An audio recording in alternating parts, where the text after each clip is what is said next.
Okay. Here we go. Okay. Oh, I don't know if you can see the words, some of you, but I hope so. All right. Woke up this morning with my mind stayed on freedom. I woke up this morning with my mind stayed on freedom. I woke up this morning with my mind stayed on freedom. Hallelujah. Hallelujah, hallelujah. Well, I woke up this morning with my mind just stayed on justice. I woke up this morning with my mind stayed on justice. I woke up this morning with my mind stayed on justice. Hallelujah. Hallelujah, hallelujah. Now I'm walking and talking with my mind stayed on justice. I'm walking and talking with my mind stayed on justice. I'm walking and talking with my mind just stayed on justice. Hallelujah. Hallelujah, hallelujah. Oh, freedom. Woke up this morning with my mind stayed on freedom. I woke up this morning with my mind stayed on freedom. I woke up this morning with my mind just stayed on freedom. Hallelujah, hallelujah, hallelujah. Yeah. Hallelujah is right. Woo!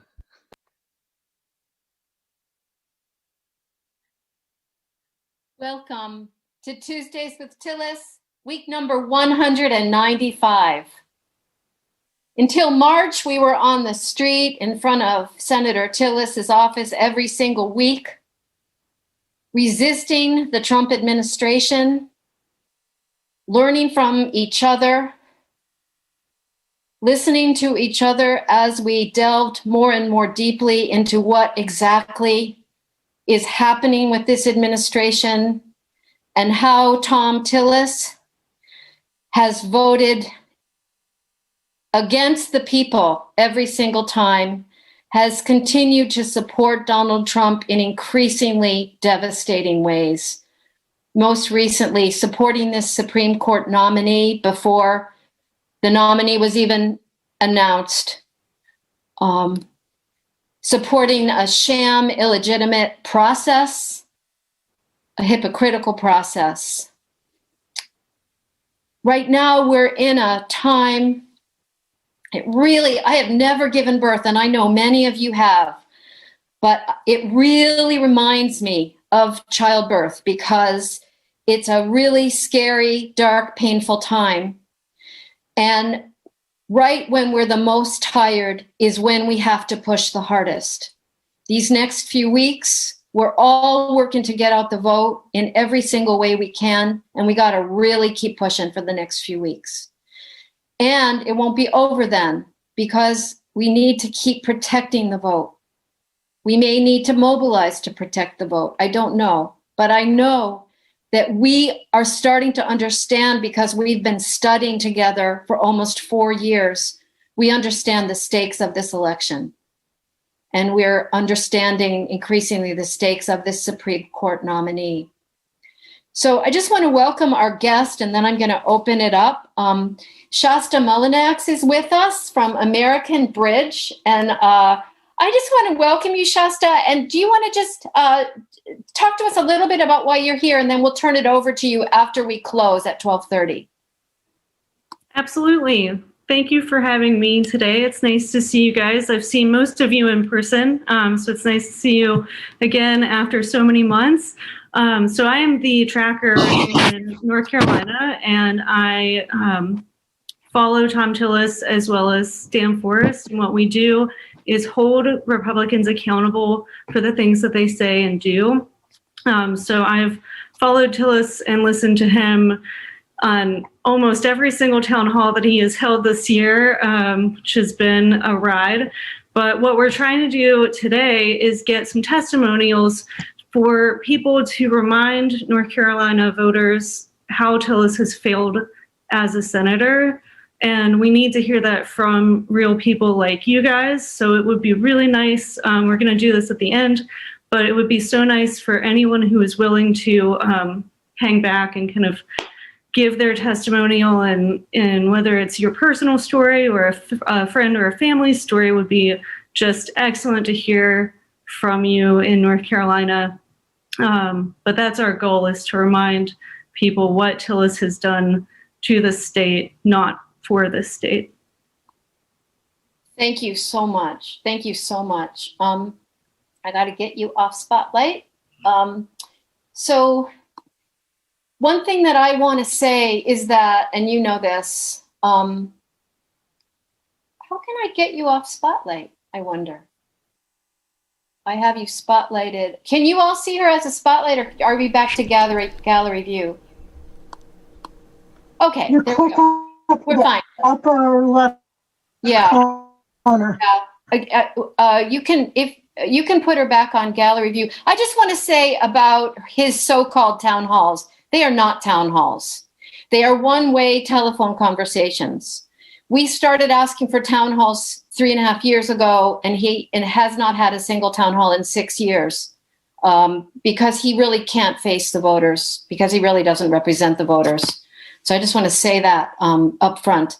So be thinking about the things that you want to say, and we could say them as we go to here. About Tom Tillis, and I welcome you, Shasta, and thank you very much, because what you do is certainly really consistent with what we do. Yeah, Jewel. I don't think Shasta was online when we told Gary to go ahead and record and publish the after Shasta's part of the interviewing us after, just so Shasta knows. Okay, yeah, we're on live with Gary's show on YouTube. Okay. Okay, that's great. Okay, my friends, so much going on. What's at the top of your head right now that you're bursting to talk about? I think I want to just say, I want to try to privilege the voices of people of color and people who don't talk very often. But that doesn't mean that people who don't fit in those categories, who are bursting to say something, can't say something. Let's just make room here. You want to start with elections? Is Rosemary here yet?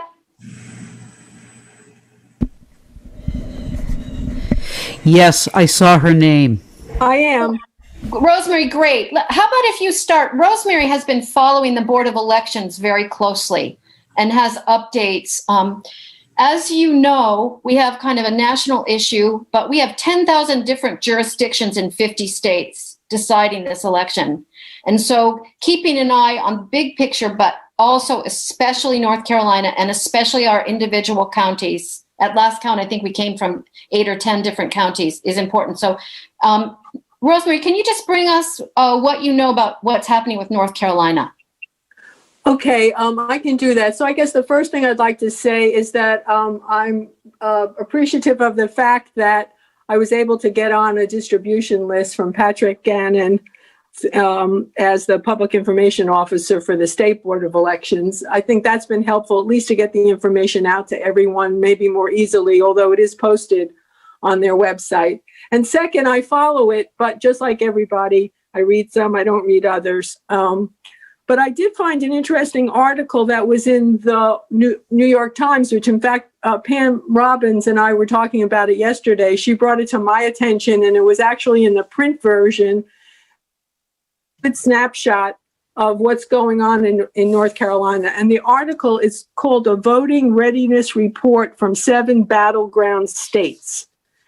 North Carolina is one, and then it's Arizona, Michigan, Florida, Wisconsin, Pennsylvania, and Georgia. So when you look at North Carolina, the perspective is that, in the fall, everything seemed to be going along pretty well. There was no reported shortages of poll workers. The 500,000 absentee ballots had already been returned. But now, of late, of course, there have been a number of cases brought before the courts, and I, for one, don't know what they all are. But there's 3 situations here I could at least bring to everyone's attention, and anybody should jump in. But this first one is now that the Republican Party is actually pushing to allow to send partisan citizen inspectors into the county boards that they can review absentee ballots before they're approved. So, of course, this is quite controversial. Hopefully the decision will, but that this is not possible. But of course, if it is, besides the mix of what citizens would look like as far as the parties are concerned, it would cause a significant delay.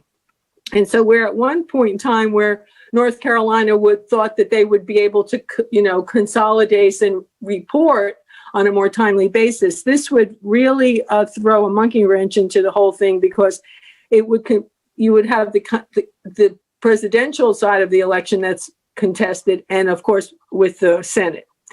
And there's 25% of the votes will come in absentee. So we have 7 million registered voters. So that would say that they would have to deal with 1.8 absentee ballots that they're potentially looking to review in some capacity, depending upon what the requirements will be. So that's what I think is a newer situation that's before the courts. Then there was the situation that I think many of us have seen, which had to do with those 7,000 absentee ballots that were being put on hold because there were mistakes or errors of omission in the way that the signatures were received. And it wasn't clear that those were going to be able to be cured and processed. Well, it looks like now on Monday, the board released guidance stating that the voters who did not sign their, I just want to read this. The voters who did not sign their voters certification, who signed in the wrong place, or who have errors in their witness information would be able to correct those ballots. So that curing process looks like it's been opened up. They would be able to do that. But of course, I mean, that's 7,000. I don't know if that number has gone up since this has all begun, and that too would be a delay. So now you have this outstanding impact potentially of, ballots being counted. And I guess that was the third thing that I became aware of, is that North Carolina has looked to extend the days past November the 3rd. So now they're looking at, as long as you're postmarked by 5 p.m., if it's received by November 12th, it can be counted. But that's still in the courts, and it hasn't been ruled on, as far as I understand, whether they're going to go forward with that or they're not going to go forward with it. And of course, of those 7,000 absentee ballots, roughly 40% of them belong to Black side. So I think we're in a good shape. And I do think that the State Board of Elections, from at least my vantage point, has done a really good job of getting information out, of keeping everybody apprised. This information's on their website, as I said. So I think that's good. But yet I think we're in the throes, as those other battleground states are, of the opposition when things are brought forward to the courts. So that's my short summary. Can I ask a question? Thank you so much. Yeah, Randa. And then Lori. Okay. Thanks, Rosemary. Sure. All right. So it's my understanding. So I have done the training to go door to door to cure the ballots. Now, I unfortunately physically can't do the dance to get to the doors, but that's I'm trying to figure some other way to assist. It's my understanding that those people then, once they understand they need a cure, their one option is to vote early. Am I correct? Well, I personally, I've read a couple of pieces out of the NNO and then what I have in front of me from North Carolina. So I can't answer that question, Randa. I don't know. Maybe Okay. others have a view. Randa, I can. I've been doing cure canvassing and Your internet is really bad today, Michael. I'm going to come back to you. I can't hear you. I can do better. Yeah. Do it.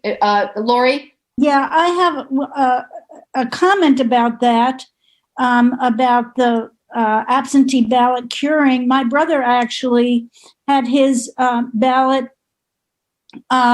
refused because his witness didn't sign properly. He went to have it cured at the Board of Election. They said, great. But then he received a letter saying, no, it's not accepted now because the issue is in the courts. He asked what he had to do, and they said, come in and vote early. He was concerned that it would then mean that there would be two ballots if the court decision were to change.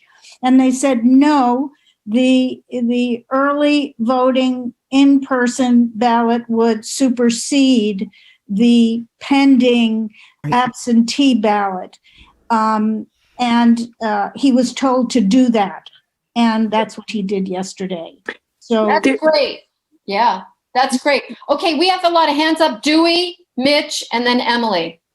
Can I just say one other thing real quickly, Karen? Sure, Rosemary. Looking at that. So later on in this piece, it goes, the ballots missing a witness signature or whose envelopes arrived unsealed would be considered spoiled, and the election officers will have to mail new ballots to the voters. So it seems like there's different circumstances depending upon what the problem was to begin with and how significant that action is to cure them.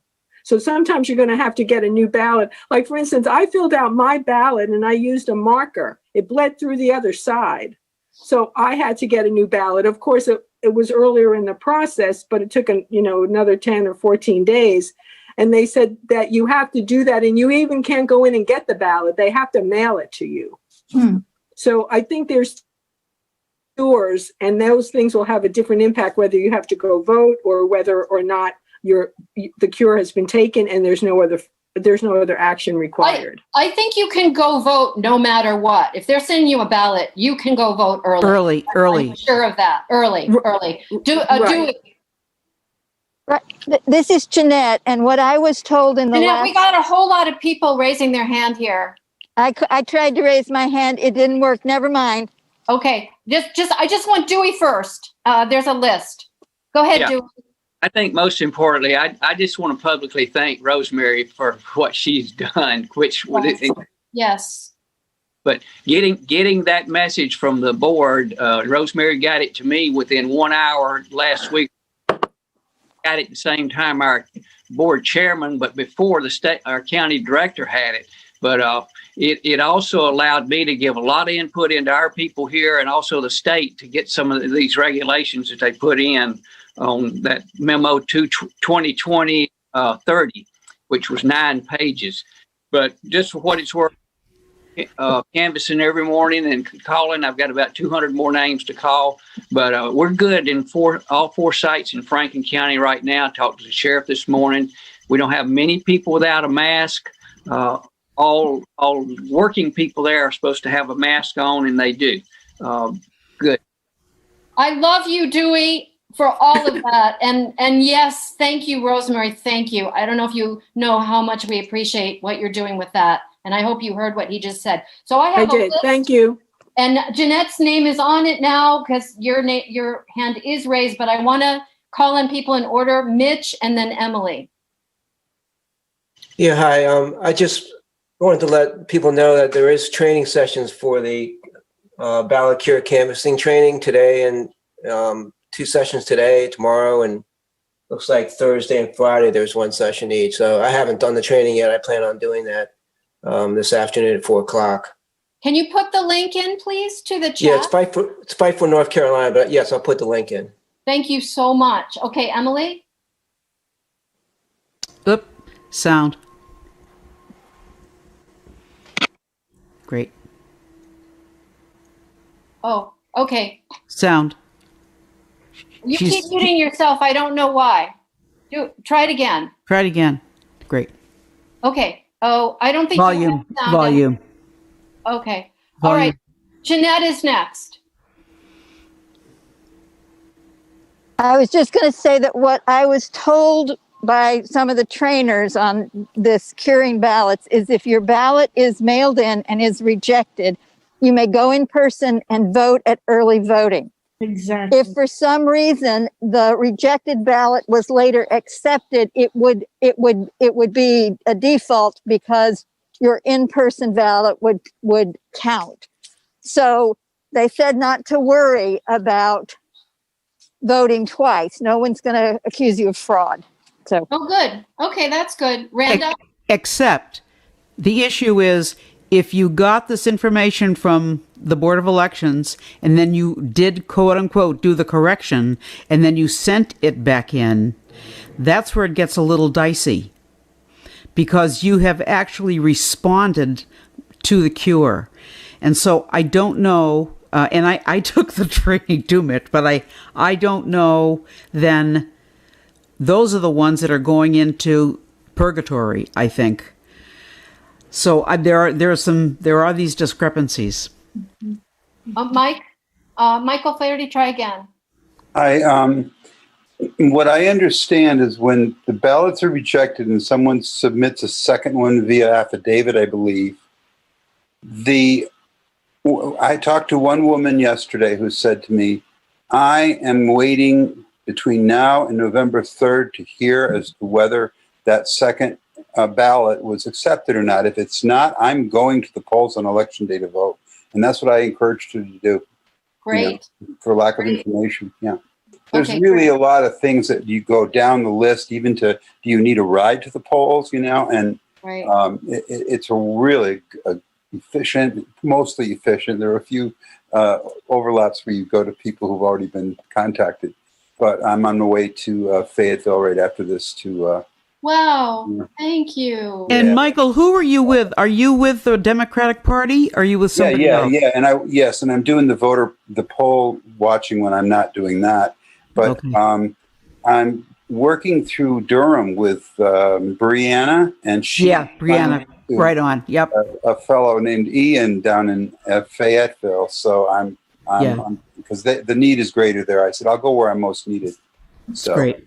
That's terrific. That is so wonderful. Okay, sure. Lori? Yeah, I just have a question for Rosemary. The first issue that you raised was that the Republicans trying to get in to look at ballots before they're counted. Is that similar to the lawsuit that was brought in Pennsylvania that was voted eventually by the Supreme Court? I think in Pennsylvania voted down because it was interference actually in the voting process. Do you know if it's? I don't know. I'm sorry. No, I couldn't say whether it's the same or connected in a way. Because they really shouted it down the public, and actually legislators in the state screamed about it. So I'm wondering if we need to be screaming about it. If anybody knows, does anyone know that's on this call? I only know that decision was based on the fact that it was a state, not a federal court. Right. Yeah, that's all I know. Yeah. Michael, worth finding out. Michael Eisenberg? Yeah, there is somebody that will be objecting to two people voting twice in the state of North Carolina, and that's Donald Trump. And he will sue the state and probably tie us up for a long time, in my opinion. Okay, well, I mean, I think that we can safely assume that he and his minions will be pulling every single dirty trick they possibly can on every local and national level. Yeah, Leah.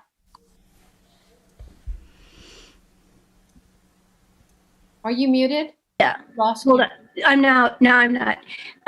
Two things about this, which from my brief experience now of 3 or 4 days at the polls, being a poll worker, if somebody sent their ballot in by mail and it needed to be cured and it didn't get back in time or whatever, and in the meantime they'd gone to the polls and voted, what I think would happen is that when I was working on the check-in part, you get your score when you check in, and go through that process, they click voted on your record.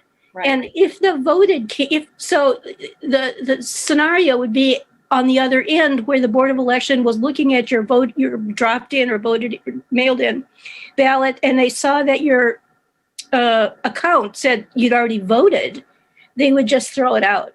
Right. Thank you. It would not count at that point. You've done it once and you don't have to do it again. But that would be where you'd want to get it on the record that you'd voted. That's right. That's right. I've been a poll worker too. You can't vote twice. Yeah. Mary Grace. Yeah. And I had one more point. Yes. Okay. Okay. Go ahead.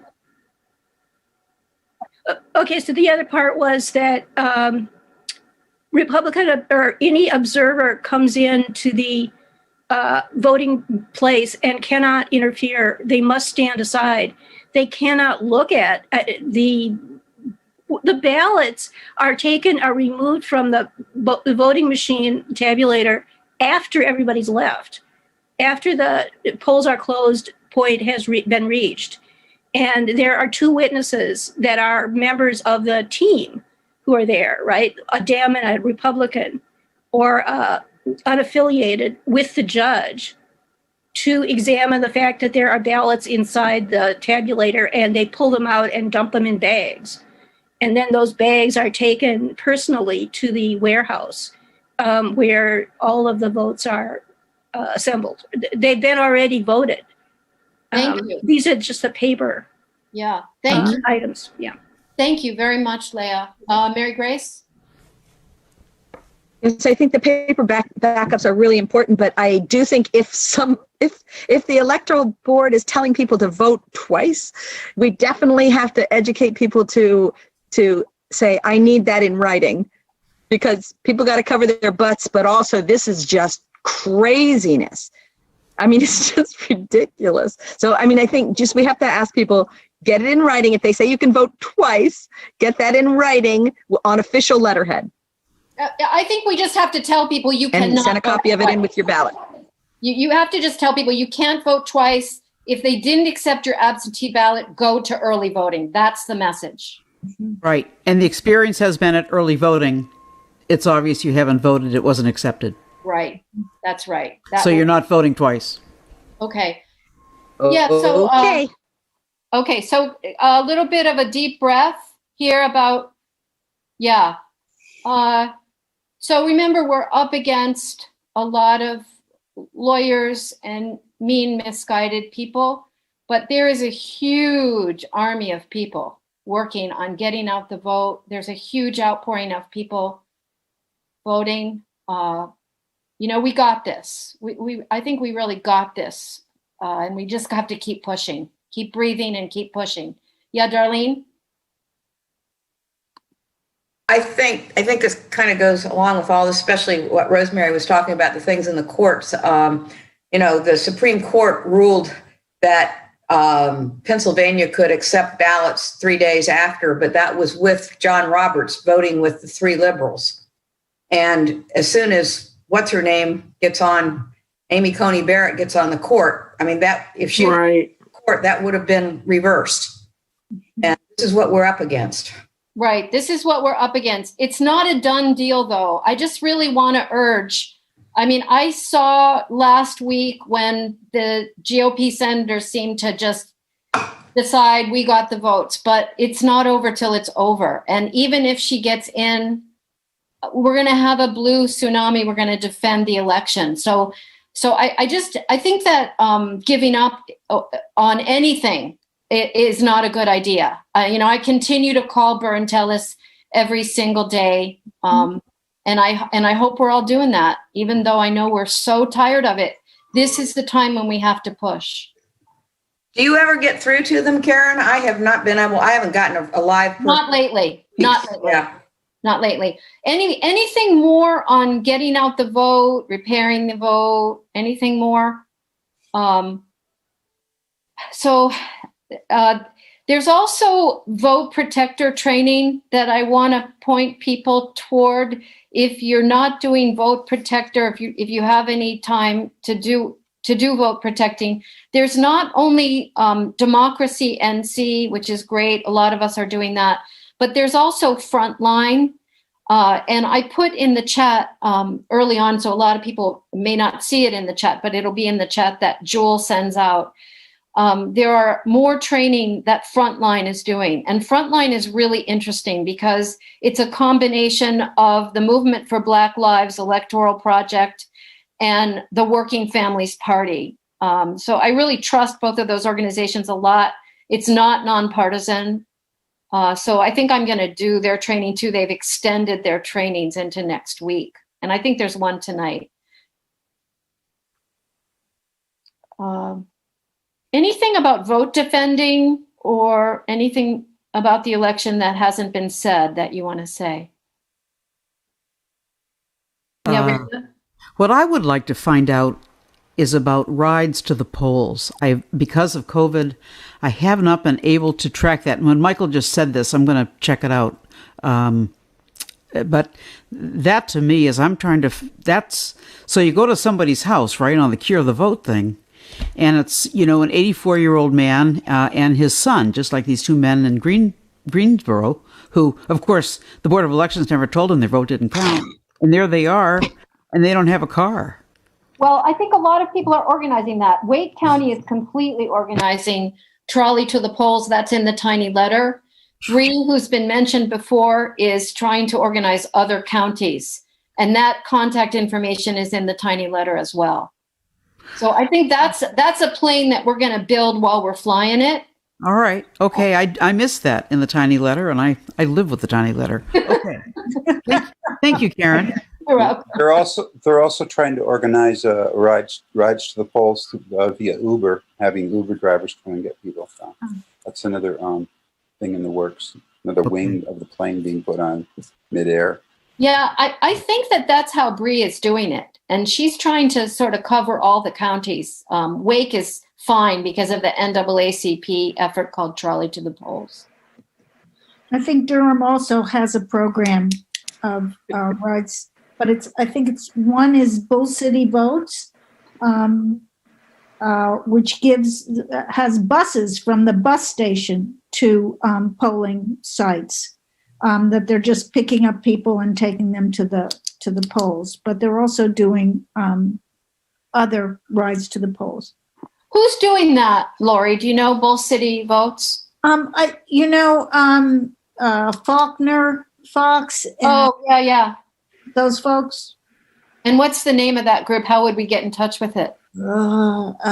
It's changed. I think it's just changed to Bull City Votes, but I will find out and I'll put it in the chat.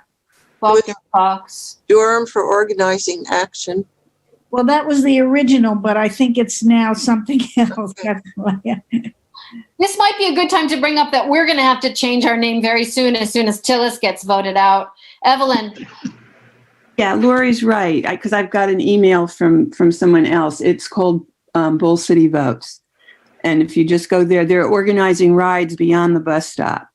Thank you. Thank you very much. Dewey, did you want to say something? Oh, we have people at Trent. We've done this for years, but people all they do is they can go to our website or call the Democratic Party as far as taking the polls. And I would mention this. A group of lawyers out of Rocky Mount, I think, sent us or are donating.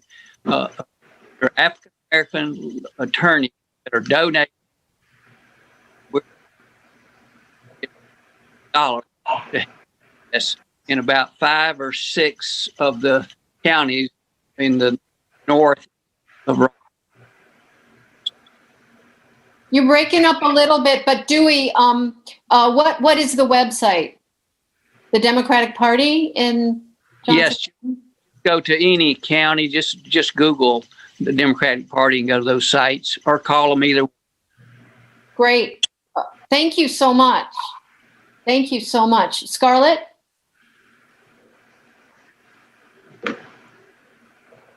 Can you hear me? I worked as a voter protector in Wake Forest, and the first day. And so this is optimistic news. There were people that were waiting in line about 3 hours, but everybody was in a good mood, and they said, we are going to stay in line. They had formed their own little group of friends with people that they'd never met before. They said, we are staying in line to vote. So that gave me some encouragement. That's wonderful. And we're seeing that all over the country. Vicki. Yeah, I just wanted to give another shout out to Durham County. They have an app, and I wonder if you have it in your counties as well, where you just put your address into the app and it will send you the wait times at all of the early voting sites within the county and the distance from your home. And so we were able to find one very quickly that had 0 wait time. We went to NC Central. It was important for us to vote there because that's a campus that was threatened with having their polling place removed for because there wasn't enough traffic there. And what's the name of the app? Do you know? I'll put it in the chat, but it's a remarkable app, and it will show you the wait times everywhere in the county. Thank you. Gerardo. Karen, I wanted to say, I think it was it for the midterms or the general election in 2016? But I know that I did take Uber or Lyft. I think Lyft is doing the same thing, where they either give you a ride free or greatly reduced the polls on November 3rd. So that's another way to get the word out, and so that way that these organizations can help people to get to the polls. Great. Yeah. Rosemary reminded me about ResistBot. If you haven't done ResistBot, if you're tired of calling, you can use that. And if anyone remembers, I forget the number you put in for ResistBot, but if anyone remembers, they might want to put that in the chat. Then they will send the message for you.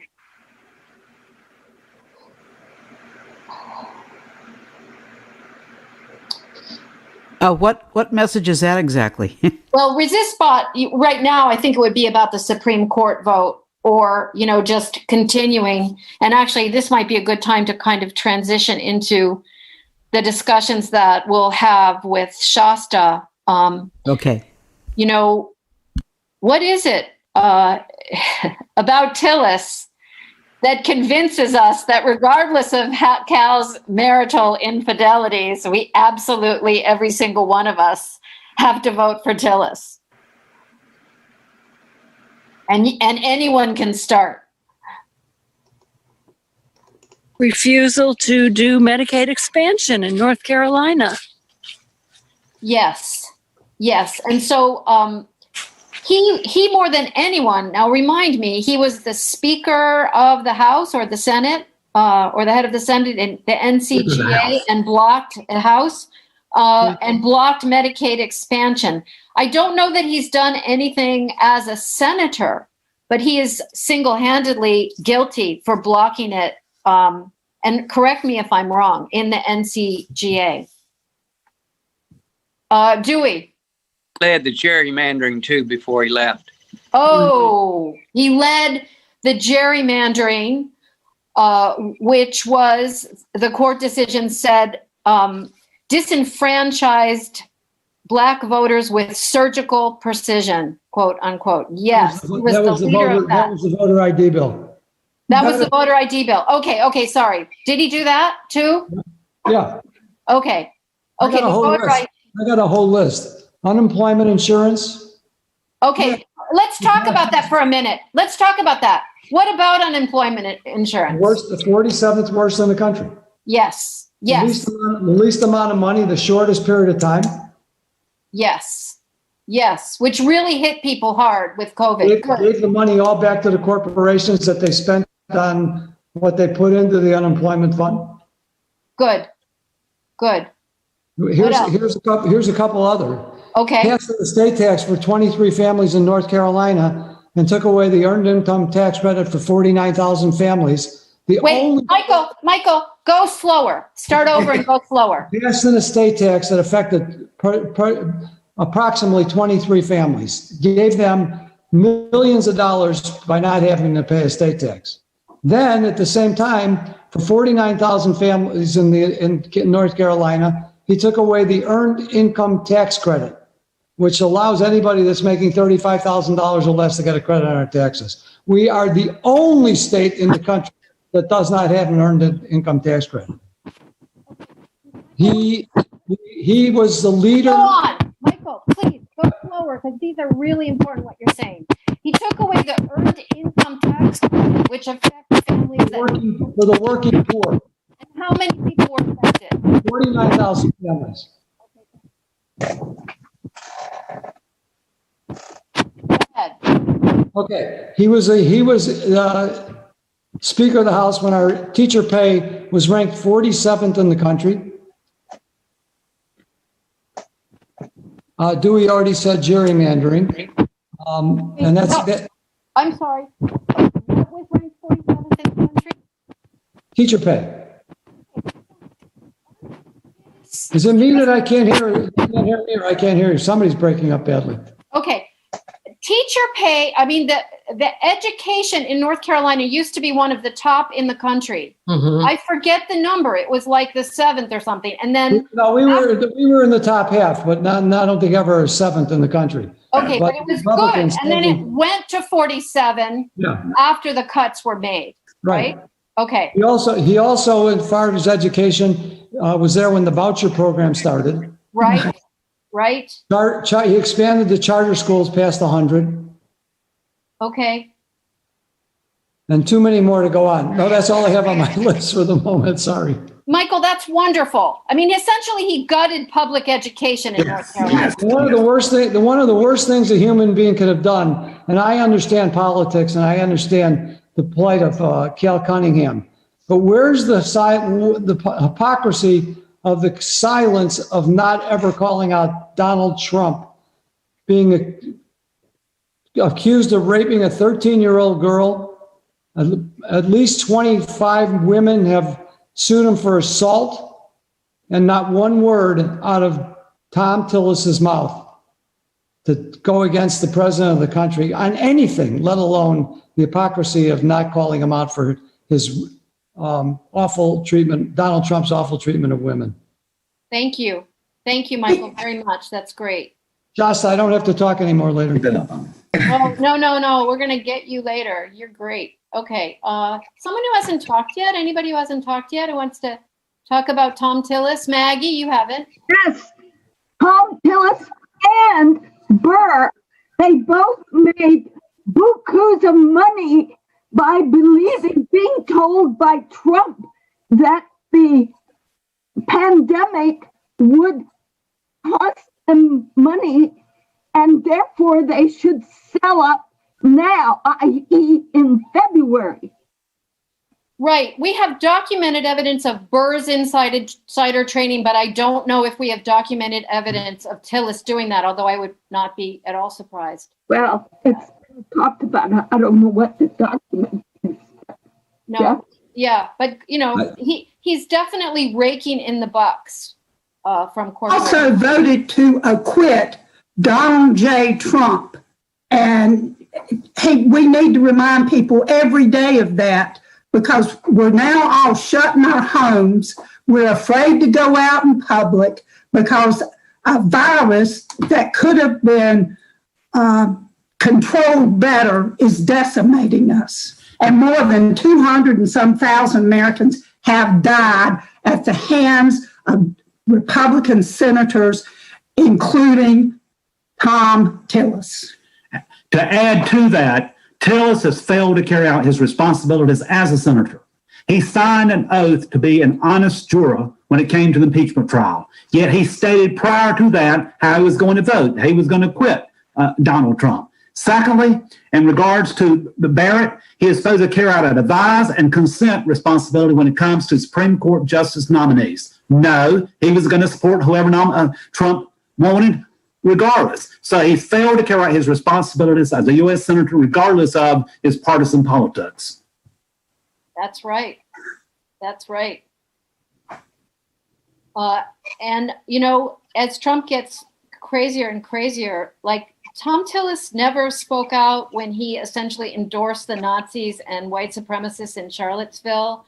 He has not spoken out about his essential endorsement of white nationalism and white nationalist terrorists. The list goes on, and he has never said anything. Yeah, Tara. So one thing, Senator Tillis, when he was Speaker of the House in North Carolina, he did lead the effort to provide compensation to the victims of North Carolina's eugenics programs, the forced sterilizations. Now, that was never enough how they did it, but he did lead that effort, and he still talks about it. But he has yet to say anything about the forced sterilizations at the ICE camp in Georgia. And I have called his office, because he still mentions how he did that program for North Carolina victims, and that was needed. And he hasn't said a word about these forced sterilizations going on in these ICE camps. Yeah, good point. And he never spoke out about family separation. He was completely complicit with the family separation and the concentration camps. Essentially, that's what they are. That's what they are at the southern border. The immigration policy, the rhetoric around immigrants. Good point. Yeah. I got one more, Karen. Okay, Mike. The $80 million that he took away from Fort Bragg. Voted to take away the $80 million from Fort Bragg. Now, was that for the wall? Yeah. Okay. Yeah, that's important because he's talking now about what a supporter he is of veterans. Pat Long? Tillis voted 4 times to remove insurance coverage for people with pre-existing conditions, and there are 130 million of us. Yeah. Yeah. Oh. Randa? It's kind of a small thing on one level, but he pretends that he's a Christian. He pretends even more that he's a Catholic. And so who would ever want him as a Christian, a Jew, a Muslim, a Buddhist, anybody? Who would ever want Tom Tillis? But he loves that he's Christian, and he's Christian. And none of this is Christian. You got to vote him out. Yep. You got to vote him out. Brenda. Have one. It's Maple. Well, all the people stuff is important, but damn it, there's only like 20-something red wolves left. And like 3 years ago, he made it a point to make sure to go along with anybody who wants to just fucking shoot any amount of red wolves or whatever here in North Carolina. Must have been some ranchers or something. And he did it in D.C., pushing a law through. You can just kill red wolves. Now there's like 20 or 30 left in the whole United States, besides all the people stuff. Thank you, Maple. Thank you so much for bringing that up. I'm really kind of seeing this Supreme Court fight as an apocalyptic fight between the corporations and the earth and its indigenous people and the air and the water. This is almost more than anything about the earth to me too. Thank you.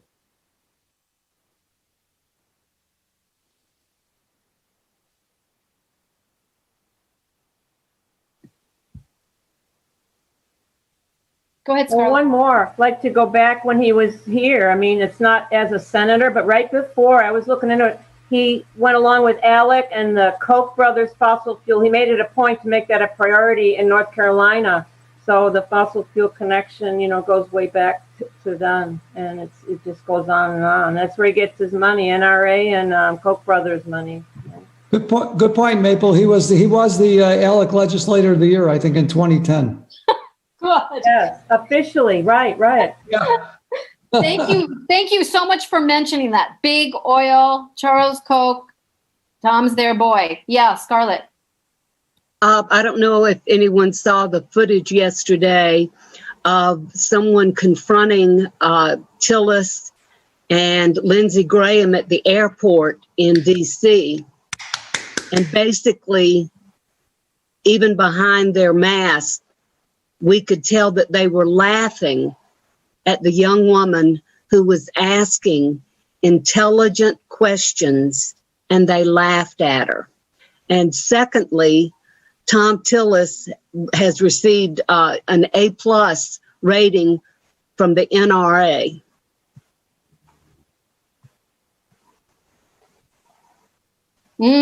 Yeah, Go ahead, Susan. The NRA, there are some articles in the chat about, he's in the top 5 recipients of NRA funding, and what it takes to get an A+ from the NRA is just an abomination. So there's some links to that in there, but he will never, he'll defend the NRA. He'll never criticize the NRA. And I'm really glad that you mentioned the laughing, because that contempt that Tom Tillis clearly has for his constituents has just become more and more apparent. And I could not bear to watch too much of the Supreme Court hearing, but what I did watch, I saw the Democrats make really good points. And there's one extended one in the tiny letter, but and the Republicans, it's just so clear who's trying to fight for the people. And I think that the GOP senators, they think that they've got it sewn up now with their Supreme Court vote. But the weapon we really have is the election, I think. But I'm still not giving up. I mean, remember the ACA? We all thought we were going to lose the ACA. And at the very last minute, John McCain voted no. And people didn't expect that. So I still think it's possible. But they sure are rushing it. Yeah, Evelyn. I just wanted to say that you're linked on Sheldon Whitehouse's presentation at the Barrett hearing. It is absolutely fantastic if people haven't seen it. It is just so brilliantly done, where he ties in the dark money into funding the amicus briefs and just funding the Federalists who are picking the judges. It's just one of the most effective presentations. So for people who haven't seen it. The other thing is I was working with another group who were progressives in Wisconsin in the 60s and 70s. And somebody on that call mentioned that we should be calling every Democrat on the committee, on the Judiciary Committee, and encouraging them to walk out during the vote, as well as the entire Senate. And I know there's been some discussion, but I don't know if we've talked about it here. I just think that's a great idea. Let them walk out and refuse to vote. That's a really good idea. Some people were criticizing the Democrats on the Judiciary Committee, but I was glad the Democrats on the Judiciary Committee said what they said. But I love the idea of them walking out during the vote, and it's a really good idea. Jesse Waters, go ahead. Yeah, what did I hear about the mics being muted for this upcoming debate? What'd we hear? Something to the effect that when one person is talking, the other person's mic is going to be muted. Isn't that correct? That's correct. Yes. Fantastic. I think that's only for the first 2 minutes. Yeah. For 2 minutes after the question. During the discussion. Wait, what was that? Now, during the discussion, both mics will be on. Only during the direct questions that they get asked. Right. Okay. For 2 minutes. That'll shut him up. No, it won't. No, it won't. No, it won't. We'll have flashcards. But we're going to totally enjoy watching him talk with his mic muted. We're going to enjoy that. Yeah. You know, strong men are weak. Strong men are weak. Yes. The only thing holding them up is a bunch of people with no spines. Bullies are weak. What? Bullies, right. Good point. Jeanette? Jeanette? Yep. Before we leave, I just wanted to remember Connie Gates, who was one of the Raging Grannies with, so many Raging Grannies who've participated here. She was a long worker for justice in North Carolina, and she died yesterday morning of cancer. Oh, thank you, Jeanette. Thank you. Thank you. Joining the ancestors.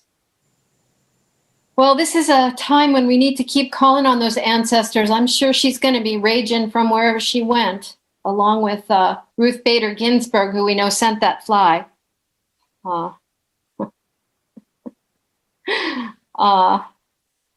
Okay, we have a few more minutes.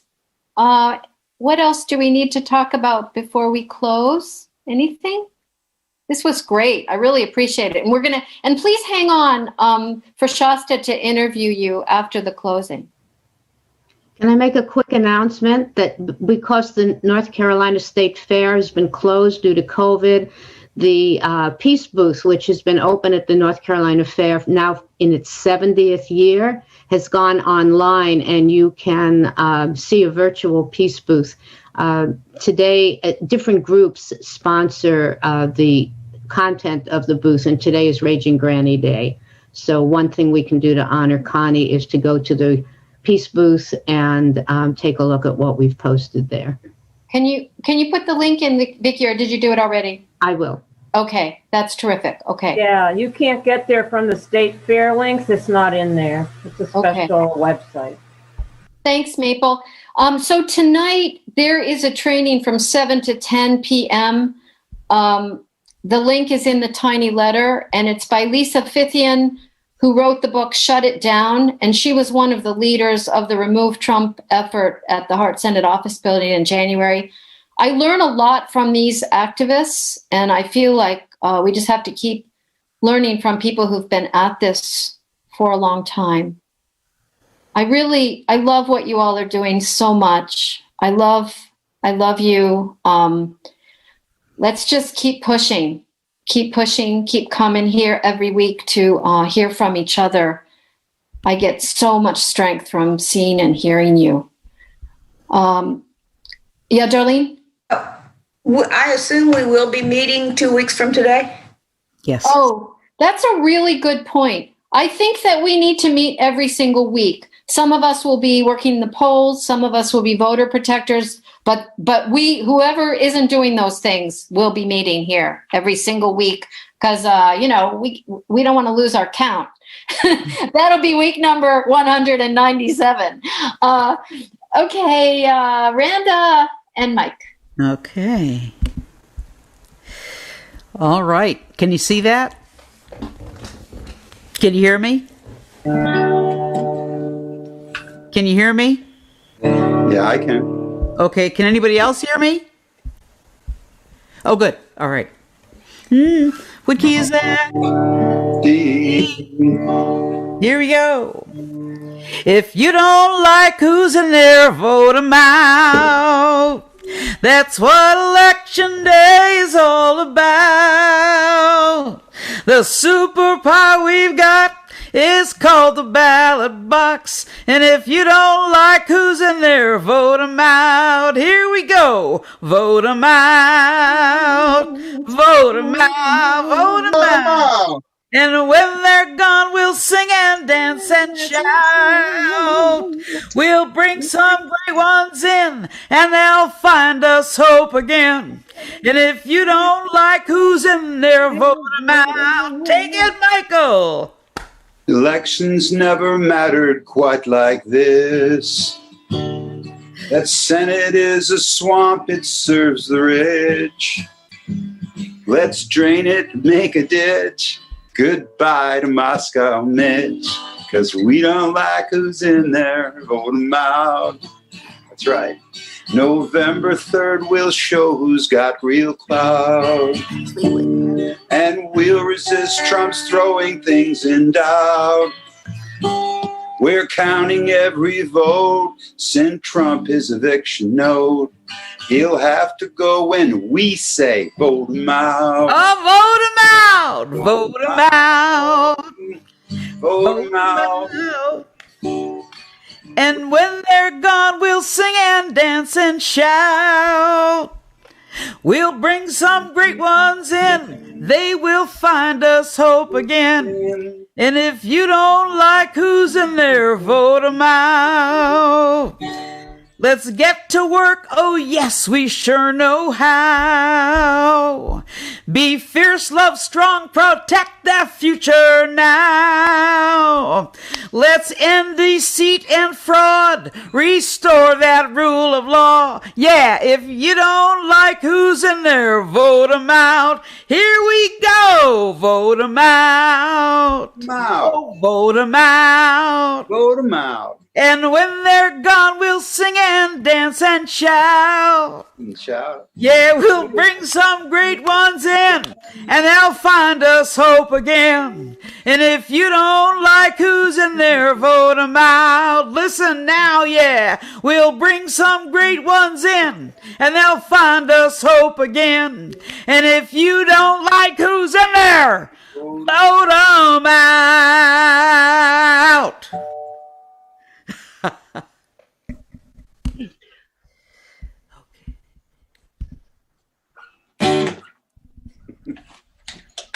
All right, we've got 2 weeks until Election Day, and we keep the faith.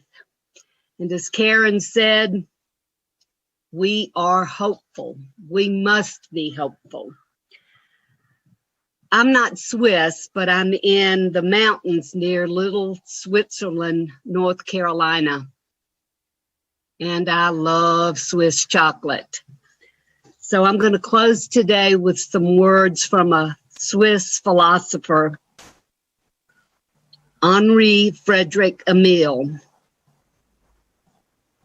He said, "Life is short, and we have not too much time for gladdening the hearts of those who are traveling the dark way with us. Oh, be swift to love and make haste to be kind." So take some time to pause. Take some time to love. And forward together. Not one step back. Forward together. Not one step back. Forward together. Not one step back. I thought you wanted to be muted. No, not for this. When you say forward together, one step back, we want to be unmuted for that. Oh, you guys are so great. Thank you. Thank you. Thank you. Thank you, Scarlett. Thank you, Randa and Mike. Thank you, everyone, so much. Thank you. This was wonderful. It was so wonderful. And, don't forget the Ready the Ground training on Sunday, and reach out to other groups and other people. It's from 2 to 4 on Sunday. The link's in the tiny letter. I think, if we all prepare really well for after the election, maybe we won't have to need it, but it's good information. Shasta, I'm turning it over to you. All right. Thank you so much. That was really, really awesome. Every time I get to hang out with you guys, it restores my faith in humanity a little. So I appreciate that, especially during this time. So also today with me for this, I have my tracking manager, Eddie, who is just going to say a couple words and do a little bit of housekeeping before we get started. So Eddie, go ahead and take it away. Thanks, Shasta. And thank you, everyone, for working with Shasta this cycle. I know that you've really come through a few times for us when we've asked for volunteers, or I think even what seems like a long time ago, but in 2019, I think we even got some B-roll of protests. So you all have been very helpful, and it's very appreciated. as she mentioned, just a few housekeeping notes on this.